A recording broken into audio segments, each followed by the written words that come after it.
Station platform number 1-2 वरती आलेल्या Churchgate Borivali slow लोकलच्या जनरल डब्यामध्ये एक मारामारीची घटना घडलेली होती. त्या मारामारीच्या घटनेमध्ये जो बोरिवली रेल्वे पोलीस स्टेशन गुन्हा क्रमांक 81/26 कलम 103 यामधील जे विक्टिम बळीत आहेत आलोक कुमार सिंग यांचं आणि संशयित आरोपी यांचं भांडण झालं होतं गाडीतून उतरण्याच्या वादातून. मालाडमध्ये उतरायचं होतं दोघांना आणि त्यामधून त्यांचं भांडण झालं. त्या भांडणाच्या ह्याच्यामध्ये यातील संशयित आरोपिताने जे बळीत आहेत आलोक कुमार सिंग यांच्या पोटामध्ये तीक्ष्ण हत्यारानं वार केला होता. त्याला मेडिकल हेल्प आमच्या जीआरपीने दिली. त्याला शताब्दी हॉस्पिटलमध्ये नेलं असता शताब्दी हॉस्पिटलमध्ये त्यांना दाखल करण्यापूर्वी मयत घोषित केलं. त्या अनुषंगानं बोरिवली रेल्वे पोलीस स्टेशनला 81/26 कलम 103 हा हत्येसारखा गंभीर गुन्हा नोंद करण्यात आला.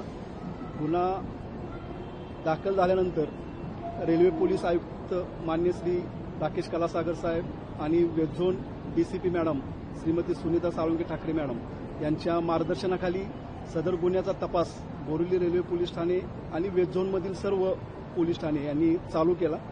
त्या तपासामध्ये यातील जो संशयित आहे त्याचा आम्ही एफआरएसमध्ये ज्यावेळी त्याचं सीसीटीव्ही फुटेज बघितलं तर तो साधारणतः मालाड रेल्वे स्टेशन इथून चर्चगेट साईडला चर्नी रोड रेल्वे स्टेशन इथं नेहमी सकाळी जाताना व संध्याकाळी त्याच गाडीनं परत येताना आम्हाला तो दिसून आला. त्यानुसार आम्ही आज रोजी सकाळी त्याला पकडण्यासंदर्भात कुरार व्हिलेज आणि मालाड रेल्वे स्टेशन ईस्टला ट्रॅप लावलेला होता. त्या ट्रॅपमध्ये तो आज आम्हाला मिळून आला. आम्ही त्या गुन्ह्यामध्ये त्याला ताब्यात घेतलं, त्यावर चौकशी केली आणि सदर गुन्ह्यामध्ये त्याला आम्ही अटक केलेली आहे. सर, दोघांमध्ये नेमका वाद काय झालेला होता? म्हणजे लोकलमधून हजारो प्रवासी रोज प्रवास करत असतात, मग किरकोळ वाद असतात. या प्रकरणामध्ये काय वाद झालेला होता आणि वार करण्यासाठी जे तीक्ष्ण हत्यार आरोपीने वापरलेलं आहे ते नेमकं काय? म्हणजे त्याच्याकडे ते कायम असायचं की कशासाठी वापरलं जायचं, काय घेऊन तो फिरत होता, त्याचं काही कळू शकलंय? सध्या तपासामध्ये प्राथमिकदृष्ट्या ज्यामध्ये आम्ही फिर्यादी जो आय विटनेस आहे ह्या गंभीर गुन्ह्यातला आणि आरोपी याच्याकडे केलेल्या चौकशीमध्ये हेच निष्पन्न झालेलं आहे की फक्त रेल्वेतून उतरताना म्हणजे मालाडला यातील मयत आणि संशयित या दोघांनाही मालाड रेल्वे स्टेशनला उतरायचं होतं. तर उतरण्याच्या आधी कोण उतरणार आणि परत कोण उतरणार ह्यातून त्यांचा जो काही किरकोळ वाद चालू झाला त्या वादातून ही सदरची घटना घडलेली आहे. हत्यार वापरलं होतं सर, ते कशाचं आहे? यामध्ये आरोपीकडे चौकशी आता प्राथमिकदृष्ट्या आजच त्याला सकाळीच आपण ताब्यात घेतलेला आहे. हत्याराबाबत आपला तपास चालू आहे. साधारणतः तीक्ष्ण हत्यारानं त्यानं केल्यास सांगितले, त्यानं ते फेकून दिल्यास सांगतोय. तरी त्याचा अधिक तपास आम्ही करत आहोत. निष्पन्न झाले की माहिती देऊ. आरोपीला आजच कोर्टामध्ये हजर करणार? हो, आरोपीला आम्ही अटक केलेली आहे आणि त्याला आता रिमांड आम्ही मान्य न्यायालयात हजर करीत आहोत बोरिवलीला. मराठी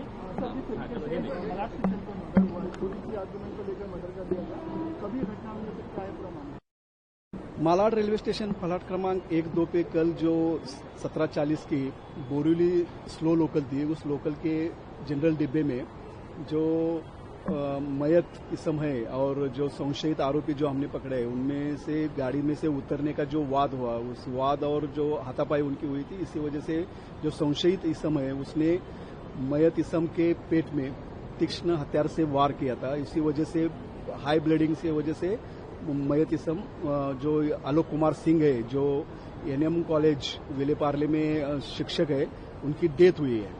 तो उनकी डेथ होने से हमने बोरिवली रेलवे पुलिस स्टेशन में एफआईआर दाखिल किया और उसका तपास माननीय सीपी सर, माननीय डीसीपी मैडम और एसीपी सर इनके मार्गदर्शन पे Borivali railway police station, LCB और सब वेस्ट जोन के पुलिस स्टेशन ने तपास किया.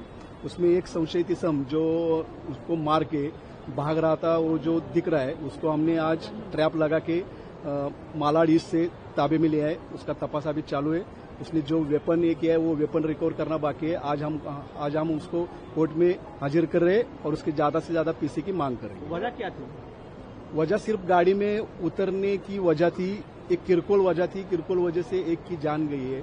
मैं रेलवे में प्रवास करने वाले सभी प्रवासियों को एक संदेश देना चाहता हूं कि रेलवे में हमारी हर रोज की आना मतलब अपन जाते आते हैं तो उसमें जो किरकोळ ज्या काही घटना होतात त्यातून जे काही हे वाद होतात जो भी कुछ अपना वाद हो रहा है उससे उसके ऊपर ज्यादा ये न करके शांति से प्रवास करना चाहिए। ये मेरी मांग है सब। ये आरोपी के बारे में कुछ जानकारी मिला है, पूछताछ की, कुछ बताया है? आरोपी और विक्टिम एक दूसरे को जानने वाले नहीं है। आरोपी का अभी तक कोई रिकॉर्ड भी हमको मिला नहीं है, लेकिन उसकी पूछताछ जारी है। ये सेकंड क्लास में था, फर्स्ट क्लास में था? ये सेकंड क्लास डिब्बे में हुआ है ये घटना, वारदात तो कुछ जानकारी मिला? यहाँ से जो विक्टिम और विटनेस जो फिरियादी है वो अंधेरी से बोर्ड किया है, और जो आरोपी है उसने चरनी रोड से बोर्डिंग किया है, और दोनों भी मालाड में उतरने वाले हैं। उतरते समय के विवाद हुआ?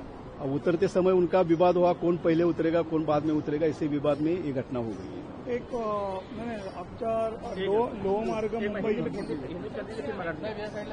नाही लोहमार्ग मुंबईसाठी मी अपील करतोय की काय होतंय ह्या ज्या घटना असतात आणि ट्रेनमध्ये चढताना म्हणजे आणि जास्त करून उतरताना सकाळी पीक अवर्समध्ये संध्याकाळी पीक अवर्समध्ये की जेव्हा चढताना आणि उतरताना होतात आणि त्याच्यामुळे काय होतंय आणि त्या ट्रेनमध्ये कधी कधी हे प्लंबर्स वगैरे हे जातात, ते अनुमतीदार वगैरे असतोय आणि त्याच्यामुळे आम्ही प्रवाशांना आव्हान करतोय सर्वच म्हणजे गरीब असू दे की सर्व ह्याच्यातले की बाबा की तुम्ही तुमच्या जीवाची पहिली काळजी घ्या आणि अशी घटना आपल्या टाळता येऊ शकेल। आणि लोहमार्ग मुंबई सदैव आपल्या पाठीशी आहे। धन्यवाद सर। किरकोळ सर वाद होतात, लोकलमध्ये बसण्यावरून असेल, उभं राहण्यावरून असेल, रागाला आवर घातला पाहिजे, कारण 2 मिनिटांचा राग। एकदम बरोबर आहे। आपण काय सगळे अनोळखी असतात एकमेकाला, सगळे अनोळखी असतात, आपल्याला उतरायचं असतं, प्रत्येकाला घाई असते किंवा प्रत्येकाला उतरायचं असतं की याच्यामध्ये आहेत आणि आपले लो मार्ग आहेत, कारण गाड्या आपल्या ठसून भरलेल्या असतात। आपल्याला मिनिमम रिसोर्सेसमध्ये आपल्याला मॅक्झिमम आउटपुट म्हणजे प्रवास हा सुकर कसा होईल तसं रेल्वे प्रशासन, जीआरपी मुंबई, आरपीएफ हे सर्व तो प्रयत्न नक्कीच करत आहे। रेलवे क्या गुहार लगा रहा है, आप लोग क्या गुहार लगा रहे हैं यात्रियों से? यात्रियों यही है कि हम लोगों के साथ में है सब, बस इतना ही। थँक्यू।